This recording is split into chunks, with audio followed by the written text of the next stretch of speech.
نبی اکرم صلی اللہ علیہ وسلم نے فرمایا لا تحل الصدقۃ لغنی،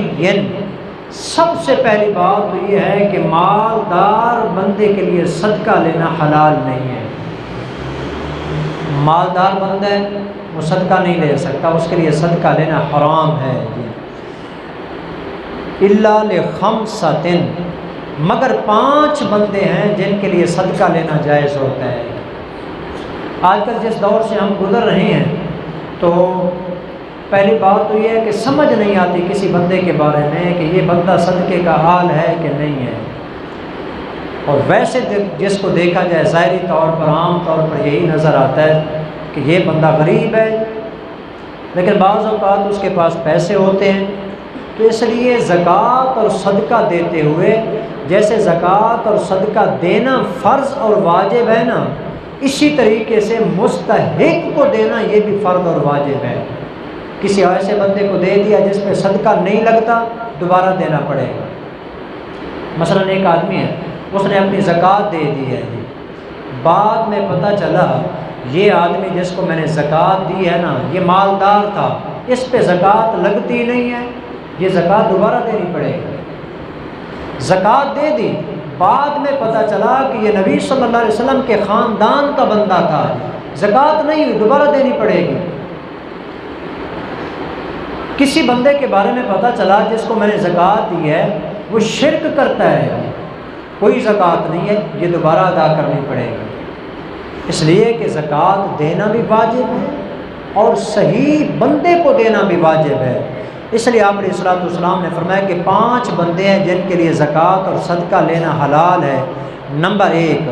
لغاز فی سبیل اللہ، پہلے نمبر پہ جو اللہ کے راستے میں جہاد کرنے والا ہو، مجاہد فی سبیل اللہ، اللہ کے راستے میں جو جہاد کرنے والا ہوتا ہے اس کو صدقہ دینا جائز ہوتا ہے۔ لیکن یہ بات بھی یاد رکھنی ہے، جو اللہ کے راستے میں جہاد کرنے والا ہوتا ہے اس کو بھی صدقہ دینا تب جائز ہوگا جس وقت وہ غریب ہے۔ اگر وہ خود کھاتا پیتا آدمی ہے جی، اس کو زکوٰۃ دینا جائز نہیں ہے جی۔ ہاں اگر جہاد کے لیے جانا چاہتا ہے، اس کے پاس سامان نہیں ہے جی، اب بندہ اس کو سامان لے کے دے دے، سواری لے کے دے دے، جائز ہے۔ نمبر 2 اول عامل علیہا، یا جو بندہ زکوٰۃ اور صدقہ لینے پر مقرر ہوتا ہے جی، جیسے نبی صلی اللہ علیہ وسلم کے دور میں نا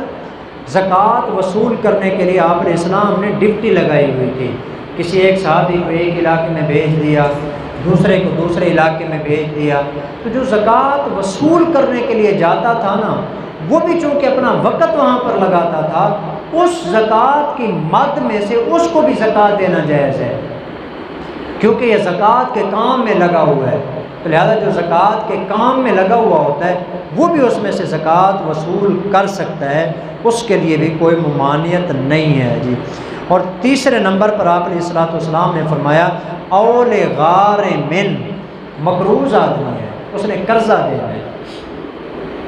قرضہ ادا کرنے کے لیے بیچارے کے پاس پیسے نہیں ہیں، قرضے والے تنگ کر رہے ہیں، پریشان کر رہے ہیں، اس بندے کو زکوٰۃ دینا تاکہ وہ اپنا قرضہ اتار دے، یہ بھی ثواب کا کام ہے، اور زکوٰۃ کا یہ بھی بندہ مستحق ہوتا ہے۔ یہ سارے وہ ہیں جن کا تذکرہ قرآن پاک میں بھی ہے جی، انما الصدقات للفقراء والمساکین والعاملین علیہا والمؤلفۃ قلوبہم وفی الرقاب والغارمین، وہاں والغارمین تھا اور یہاں پر بھی یہی لفظ ہے جی، اول غارم، جو مقروض آدمی ہوتا ہے قرض اتارنے کے لیے اس کو زکوٰۃ دینا جائز ہے۔ چوتھے نمبر پہ آپ علیہ الصلوۃ والسلام نے فرمایا اول رجل اشتراھا بمالہ، وہ آدمی کہ جو صدقہ یا زکوٰۃ خرید لیتا ہے، زکوٰۃ اور صدقے کا مال خرید لیتا ہے۔ مطلب یہ ہے، مثال کے طور پر ایک آدمی ہے، اس کو کسی نے نا 2 بوری گندم کی زکوٰۃ میں دی ہے، یا 2 بوری عشر کی زکوٰۃ میں دی ہے، اب اس کے پاس 1 بوری وہ رکھنا چاہتا ہے، دوسری بوری بیچ کر وہ پیسے لینا چاہتا ہے۔ ایک مالدار آدمی پیسے دے کر گندم کی وہ بوری جو اس کو زکوٰۃ میں ملی ہے یا عشر میں ملی ہے، یا کسی نے اس کو ویسے صدقہ دیا ہے، اللہ کے نام پہ دیا ہے، جیسے رمضان المبارک ہوتا ہے ماشاءاللہ، مسلمان بہت سارے ایسے ہوتے ہیں جو غریب لوگوں کے گھر میں راشن پہنچا دیتے ہیں۔ اگر اس غریب آدمی کے پاس راشن پہلے سے موجود تھا، اس کو پیسوں کی ضرورت ہے، کوئی اور چیز خریدنا چاہتا ہے، اب اگر یہ گندم یا آٹا کسی مالدار کو بیچ دیتا ہے اور اسے پیسے لے لیتا ہے، اب مالدار کے لیے یہ زکوٰۃ اور صدقے کی گندم استعمال کرنا جائز ہو جائے گا، کیونکہ اس نے خریدا ہے اس کو۔ تو لہذا غریب سے کوئی چیز خرید کر، اگرچہ پتہ بھی ہو غریب کے پاس جو مال ہے یہ صدقے کا مال ہے، زکوٰۃ کا مال ہے، عشر کا مال ہے، پھر بھی اگر وہ اس کو خرید کے لے لیتا ہے جائز ہے، کوئی ممانعت نہیں ہے، تو یہ بھی حلال ہوگا۔ 5ویں نمبر پہ آپ علیہ الصلوۃ والسلام نے فرمایا کان لہ اول رجل کان لہ جار مسکین، ایک آدمی ہے اس کے پڑوس میں غریب آدمی رہتا ہے، پڑوسی مسکین ہے، غریب ہے، لوگ اس کو زکوٰۃ دیتے ہیں، اس کو صدقہ دیتے ہیں، فتصدق علی المسکین، مسکین پر صدقہ کیا گیا، فأہدى المسکین للغنی، پھر مالدار نے وہ صدقے والا پیسہ، صدقے اور زکوٰۃ والی گندم یا صدقے زکوٰۃ والا جو آٹا ہوتا ہے، کوئی بھی چیز ہے، راشن ہے، وہ کسی مالدار کو ہدیے کے طور پر دے دیتا ہے، ہدیے کے طور پر وہ اس کو لے کے استعمال کرنا چاہے تو کر سکتے ہیں۔ یہ بالکل وہی مسئلہ ہوگا وہ جو آپ نے اسلام تشریف لائے تھے، حضرت بریرہ کے صدقے کا گوشت تھا، پک رہا تھا، تو آپ علیہ السلام کو آپ کو عام کھانا دیا گیا، تو آپ نے فرمایا کہ ہمیں گوشت نہیں ملے گا، تو آپ کو بتایا گیا کہ یا رسول اللہ وہ تو بریرہ کو صدقہ ملا ہے، آپ صدقہ استعمال نہیں فرماتے، تو آپ علیہ السلام نے فرمایا کہ بریرہ کے لیے صدقہ ہے، ہمارے لیے ہدیہ ہے۔ تو اگر کوئی غریب آدمی کسی مالدار کو ہدیہ کر دیتا ہے، دعوت کر دیتا ہے، اپنے گھر میں بلا لیتا ہے، افطاری کروا دیتا ہے، اگرچہ اس کے پاس مال صدقے کا، زکوٰۃ کا، عشر کا ہے، مانگا ہوا مال ہے، لیکن پھر بھی مالدار کے لیے اس کو استعمال کرنا جائز ہوگا۔ تو بہرحال انتہائی آخری درجے کا جو بندہ غریب ہوتا ہے نا، اس کے لیے لینا جائز ہوتا ہے، اس کے علاوہ کسی کے لیے لینا جائز نہیں ہے۔ اس لیے بندے کو چاہیے ذرا خودداری کی زندگی گزارے، ہر وقت ہاتھ پھیلا کے رکھنا، دوسروں سے مانگنا کتنی بری بات ہے، عزت نفس بندے کی مجروح ہو جاتی ہے، تو ایسا نہیں کرنا چاہیے۔ بندے کو کوشش یہ کرنی چاہیے کہ میں دینے والا بنوں۔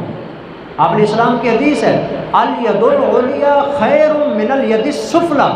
آپ نے فرمایا کہ اوپر والا ہاتھ نیچے والے ہاتھ سے بہتر ہوتا ہے۔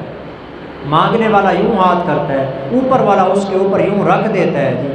مانگنے والا ہاتھ نیچے ہوتا ہے اور دینے والا ہاتھ اوپر ہوتا ہے۔ آپ نے فرمایا کہ اوپر والا ہاتھ زیادہ بہتر ہے، بجائے اس کے کہ بندہ دوسروں سے مانگتا رہے، جتنا ہے اس میں سے اللہ کے نام پہ خرچ کر کے دینے والا بن جائے۔ جب یہ دے گا، جتنا دیا اللہ 10 گنا مزید بڑھا کے عطا فرمائے گا، یہ اللہ تعالیٰ کا قانون ہے۔ اس لیے مانگنے کی بجائے بندے کو دینے والا بننا چاہیے۔ تو انتہائی مجبوری ہو، سخت قسم کی، جی کوئی بندہ چلو ضرورت مند ہے، مانگ لیتا ہے کسی سے، کسی ایسے بندے سے جو مدد کر دیتا ہے، اس میں بھی کوئی حرج کی بات نہیں ہے، لیکن بہرحال پھر بھی مانگنے سے احتیاط کرنی چاہیے۔